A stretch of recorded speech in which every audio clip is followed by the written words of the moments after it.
Chocolate పరిశ్రమకు ప్రధాన ముడిసరుకైన కోకోను సింహభాగం ఆంధ్రప్రదేశ్లోని కొబ్బరి తోటల్లో అంతర పంటగా సాగు చేస్తున్నారు. నీడలో వచ్చే ఈ పంట అంతర పంటగానే సాగుకు అనుకూలం. కొబ్బరిలోనే కాక ఆయిల్ పామ్ తోటల్లోనూ అనుకూలమే అయినా కొబ్బరిలో సాగు చేసినప్పుడు మంచి దిగుబడిని అందిస్తోంది. కొబ్బరిని ఏకపంటగా సాగు చేస్తే రైతుకు మిగులుతున్నది పూజ్యమే. పైగా చీడల బెడద, పెను తుఫాన్ల విపత్తులు కొబ్బరికి ప్రతిబంధకంగా మారాయి. ఇలాంటి పరిస్థితుల్లో కొబ్బరి తోటల్లో అంతరంగా వేసిన కోకో కొబ్బరి తోటల వ్యవసాయాన్ని నిలబెట్టిందనే చెప్పాలి. ఈ రోజున కోకో లేనిదే కొబ్బరి సాగు లేదు అన్న రైతన్నల మాటలు వాస్తవికతకు అద్దం పడుతున్నాయి. కోకో నుంచి అత్యధికంగా ఎకరాకు 7 నుండి 8 క్వింటాల దిగుబడి వస్తుండగా సగటున 4 నుంచి 5 క్వింటాల దిగుబడి, దాదాపు 1,00,000కు అటు ఇటుగా లాభం వస్తోంది. కొబ్బరి నుంచి వస్తున్న ఆదాయం 2 పంటల ఖర్చులకు సరిపోతుంటే కోకో నుంచి వచ్చేదే నికర లాభంగా ఉంటోంది. ఆదాయపరంగానే కాదు, కోకో వల్ల ప్రయోజనాలు ఇంతింత కాదయ్యా అంటున్న రైతుల స్వానుభవాలను వారి నుంచే విందాం. ఇదివరకు కొబ్బరి తోట ఇప్పుడు 30 సంవత్సరాలు అయిందండి వేసి. అప్పుడు వేసినప్పుడు మాకు కొబ్బరి తోటలో పెద్ద ఆదాయం ఏమి వచ్చేది కదండి. ఏదో నిమ్మ తోట ఏది ఉండేది తీసేసిగా ఒక 10 ఏళ్ళు ఖాళీగా ఉండిచ్చామండి. తర్వాత అప్పుడు కోకో వేసుకోవాలని ఐడియా వచ్చిందండి. అప్పుడు కోకో వేసామండి. కోకో వేసిన కాడి నుంచి 3 సంవత్సరాలు కోకో వచ్చిందండి. ఇప్పుడు 5 ఏళ్ళ నుంచి బాగా వస్తుందండి. మాకు పోయిన వాళ్ళు అయితే ఒక 5 క్వింటాలు వచ్చిందండి. 6 క్వింటాలు 5 క్వింటాల దాకా వచ్చిందండి. ఎకరానికి ₹1,00,000 నికర ఆదాయం వచ్చిందండి. కొబ్బరి ప్రత్యేకంగా అనుకుంటే అది మనకేం రైతుకేం గిట్టుబాటు ఉండదో ఏముండదండి. కొబ్బరికేమో ఏదో 40,000 30,000 ఇల్లు బట్టి. ఇప్పుడు ఈ సంవత్సరం ఉందండి ఏమి లేదు, కొబ్బరికాయ రేటే లేదండి. ఒక 7-8 ఏళ్ళు తోట ఉంది పామాయిల్, అదో ఈ సంవత్సరం వేస్తామండి. మేము అంతర పంటగా కోకో కొబ్బరిలో 2001లో ప్లాంటేషన్ వేసాం. అప్పటి నుంచి మాకు 2003 నుంచి ఇన్కమ్ వస్తుంది ఎడిషనల్గా. దీంతో కొబ్బరి దిగుబడి కూడా పెరిగింది. కోకో వేయడం వలన కోకో ఆకు నేల మీద పడి అది ఎరువుగా పని అవుతుంది. దానివలన తేమ కూడా ఆగుతుంది. మా కొబ్బరి తోట వేసి 20 సంవత్సరాలు అవుతుందండి. 20 కోకో వేసి 2007లో వేసామండి. 9 సంవత్సరాలు పూర్తయిందండి. 9 సంవత్సరాల నుంచి నిరుడు సంవత్సరానికి మాకు వచ్చి 4.5 క్వింటాలు అవుతుందండి కోకో. 4.5 అంటే 90,000 దాకా ఆదాయం వస్తుందండి కోకోకి. తర్వాత కొబ్బరి వచ్చి 40,000 వస్తుందండి. కొబ్బరి కోకో కలిపి 1,30,000 వస్తుందండి. 1,30,000లో 30,000 ఖర్చులు పోయినా ₹1,00,000 మిగులుతుందండి. అదే ఇదివరకు మేము 10 సంవత్సరాల క్రితం అరిటేసేవాళ్ళం. అరిటేస్తే ప్రతి సంవత్సరం మే నెల గాలికి మళ్ళీ లేదంటే నవంబర్ గాలికి పోయేదండి. స్టాండర్డ్గా అనేది పంట ఉండేది కదండి. తర్వాత ఈ కోకో వేసాక స్టాండర్డ్ ఆదాయం వస్తుంది. తర్వాత మన కొబ్బరి కన్నా మెయిన్ పంట కోకే అవుతుందండి. దీంట్లో కోకో ఆకులు ఉండటం వల్ల ఎరువు అది నేలలో చీకి ఎరువుల ఖర్చు కూడా తగ్గిందండి. మళ్ళీ తర్వాత కలుపు ఖర్చు కూడా బాగా తగ్గుతుందండి. కలుపు తీయటం అనేది చాలా తగ్గిపోయిందండి. 9 ఎకరాలు కొబ్బరి కోకో గత 20 సంవత్సరాల నుంచి సాగు చేస్తున్నామండి.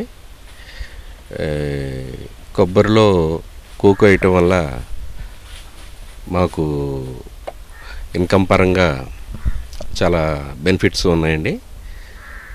సుమారుగా ఒక ఎకరానికి వచ్చి కోకో వరకు 4.5 నుంచి 5.5 టన్నుల వరకు పండుతుందండి. ఖర్చు అది కూడా అంతర పంట కాబట్టి చాలా తక్కువ ఎక్స్పెన్సివ్తో మనం ఈ పంటని పండించుకోవచ్చండి. కొబ్బరిలో ఇది ఉండటం వల్ల ఒకే భూమిలో 2 పంటలు అధిక ఆదాయం వచ్చే అవకాశం మనకు మెండుగా ఉన్నాయి. ఇది ఒక ఎకరానికి వచ్చి సుమారు ఎక్స్పెన్సివ్ మెన్యూర్స్ కానివ్వండి, లేబర్ కానివ్వండి, ఈ కాయ కోత కూలీలు వగైరా ఖర్చులన్నీ కూడా 35,000 to 40,000 బిలో ఉంటుందండి. అలాగే మనకు వచ్చే ఇన్కమ్ వచ్చి 75-70 ఎప్పుడు తగ్గదండి, అబవ్ ఉంటుంది. అప్పట్లో 20 years బ్యాక్ అండి మా నాన్నగారు ఉన్నప్పుడు వేశారు. అప్పుడు డబల్ లైన్ ప్రాసెస్ ఉండేదండి. ఇప్పుడు కంపెనీ వారు వచ్చి సింగిల్ లైన్ వేస్తే బాగుంటుంది అని చెప్పేసి అని ప్రపోజ్ చేయడం జరిగింది. ఈ కోకో ఆకు ఎక్కువగా రాలుతూ ఉంటుందండి. దీని మీద మనం సూపర్ అది జల్లుకున్నట్టయితే ఇది ఎరువుగా కూడా మారి మనకి అధికంగా ఉపయోగపడుతుందండి. ఈ ఆకులు ఉండటం వల్ల కలుపు నివారణ అది బాగా కలిసి వచ్చిందండి. లేబర్ ఛార్జ్ అది ఏమీ అవ్వట్లేదు. నేను 10 సంవత్సరాల నుంచి పామాయిల్లో కోకో వేసుకొని ఉన్నాము. ఒక 5 సంవత్సరాల నుంచి కొబ్బరిలో కూడా కోకో వేసాము. పామాయిల్లో వచ్చే కోకో ఆదాయము కొబ్బరిలోది కూడా రెండు సరిసమానంగానే వస్తుంది. 3 క్వింటాళ్ళ వరకు పామాయిల్లోనూ ఎకరానికి వస్తుంది, కొబ్బరిలో కూడా అంతే వస్తుంది. కోకో గింజలు మార్కెట్ విషయానికి వస్తే గింజలు మనం తయారు చేసిన గింజలు మన ఇంటికి వచ్చే కొనుక్కొని వెళ్తున్నారు. అది మార్కెట్ మనకు బాగా కన్వీనియంట్గా బాగుంది. అసలు దాంట్లో ఇబ్బందులు అనేవే లేవు. చూసాం కదా, కోకో వల్ల వనగూరే ప్రత్యక్ష పరోక్ష లాభాలను స్వయంగా పంటనివ్వడమే కాక ప్రధాన పంట దిగుబడి పెరిగేందుకు కూడా దోహదపడుతున్న కోకో అసలు ఎలాంటి వాతావరణ పరిస్థితుల్లో అందివస్తుంది, ఎలాంటి నేలలు ప్రాంతాలు అనుకూలం, ఎకరాకు ఎన్ని మొక్కలు కావాలి, ఏ విధంగా నాటుకోవాలి, నాటే సమయంలో తీసుకోవాల్సిన జాగ్రత్తలేవి అన్న వివరాలను పశ్చిమ గోదావరి జిల్లా ఏలూరులోని కోకో నిపుణులు రవీంద్రరావు నుంచి తెలుసుకుందాం. నేలల విషయానికి వచ్చినట్లయితే నేలను భూసార పరీక్ష ద్వారా పరీక్షించుకోవాలి. నేల యొక్క ఉదజని సూచిక అంటే pH 6.5 నుంచి 7 ఉన్నట్లయితే ఆ నేలలో కోకో సాగుకు అత్యంత అనుకూలంగా ఉంటాయి. మరియు నేల యొక్క లోతు 1 మీటర్ నుంచి 1.5 మీటర్ లోతు ఉండేటట్టు చూసుకోవాలి. ఈ లక్షణాలు కలిగిన నేలలు ఎర్ర నేలలైనా నల్ల నేలలు, ఇసుక నేలలు, ఇసుకతో కూడిన బంకమట్టి నేలలు కోకో సాగుకు అనుకూలంగా ఉంటాయి. నీరు నిల్వ ఉండకుండా ఉండాలి. మురుగునీటి పారుదల సౌకర్యం ఉన్న నేలల్లోనే మనం కోకోని సాగు చేసుకోగలుగుతాం. కోకో చెట్టుకి వర్షపాతం సంవత్సరానికి 1500 మిల్లీమీటర్ల అవసరం అవుతుంది. చెట్టుకు కావాల్సిన నీటిని నీటి తడుల ద్వారా అందించుకోవాలి. డ్రిప్ ద్వారా కానీ కాలువల ద్వారా కానీ పారించి అందించుకోవాలి. కొత్త ప్రదేశాల్లో సాగు చేసుకునేటప్పుడు రైతులు భూసార పరీక్షతో పాటు నీటిని కూడా పరీక్షించుకోవాలి. నీటి యొక్క ఎలక్ట్రికల్ కండక్టివిటీ EC 1.5 మిల్లీమోస్ కన్నా తక్కువగా ఉండాలి. కోకోను అంతర పంటగా మాత్రమే మనం సాగు చేసుకోవాలి. అంతర పంటగా కూడా తాడి జాతి చెట్లైన కొబ్బరి, ఆయిల్ పామ్, ఒక్క తోటల మధ్య సాగు చేసుకోవడానికి అనుకూలంగా ఉంటుంది. మామిడి, నిమ్మ, సపోటా తోటల అంతర పంటగా కోకోను సాగు చేయడం వీలుపడదు.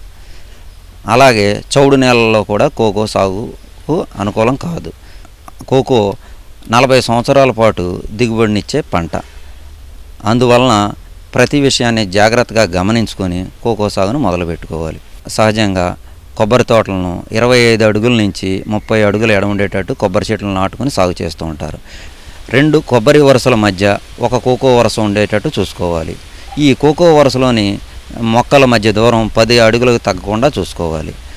మరియు ఈ కోకో వరుసతో పాటుగా కొబ్బరి వరుసల మధ్యలోని 2 కొబ్బరి చెట్ల మధ్య ఒక మొక్క వచ్చేటట్టు నాటుకోవాలి. ఇలా నాటుకున్నట్లయితే ఒక ఎకరానికి మనం 200 కోకో మొక్కల్ని నాటుకోవచ్చు. బహుళ వార్షిక అంతర పంట అయిన కోకోను నాటుకునేటప్పుడు తగిన జాగ్రత్తలు పాటించి నాటుకున్నట్లయితే దీర్ఘకాలికంగా మంచి దిగుబడిని ఇస్తుంది. దానికి గాను మొక్క నాటుకునే ముందు గొయ్యి తీసుకోవాలి. ఆ గొయ్యి 1.5 అడుగుల పొడవు, 1.5 అడుగుల వెడల్పు, 1.5 అడుగుల లోతు ఉండేటట్టు తీసుకోవాలి. ఈ గొయ్యి తీసేటప్పుడు వచ్చిన సగభాగం వరకు వచ్చిన మట్టిని ఒకవైపు, రెండో సగం వచ్చిన మట్టిని మరోవైపు వేసుకోవాలి. ఈ పై భాగంలో వచ్చే మట్టిని గొయ్యి అడుగు భాగంలో వచ్చేటట్టు నింపుకోవాలి. ఈ మిగిలిన అడుగు భాగంలోంచి వచ్చిన మట్టిని 5 నుంచి 10 కేజీలు బాగా చివికిన పశువుల ఎరువుతో కలిపి మిగిలిన గోతిని నింపుకోవాలి. దానిలో 3 నెలల నుండి మంచి ఆరోగ్యంగా ఉన్న కోకో మొక్కను దాని పాలిథీన్ కవర్ను సురక్షితంగా వేరు చేసి జాగ్రత్తగా ఆ గోతిలో పెట్టి పక్క మట్టితో పూడ్చి చేతులతో మాత్రమే నొక్కి మొక్కను నాటుకోవాలి.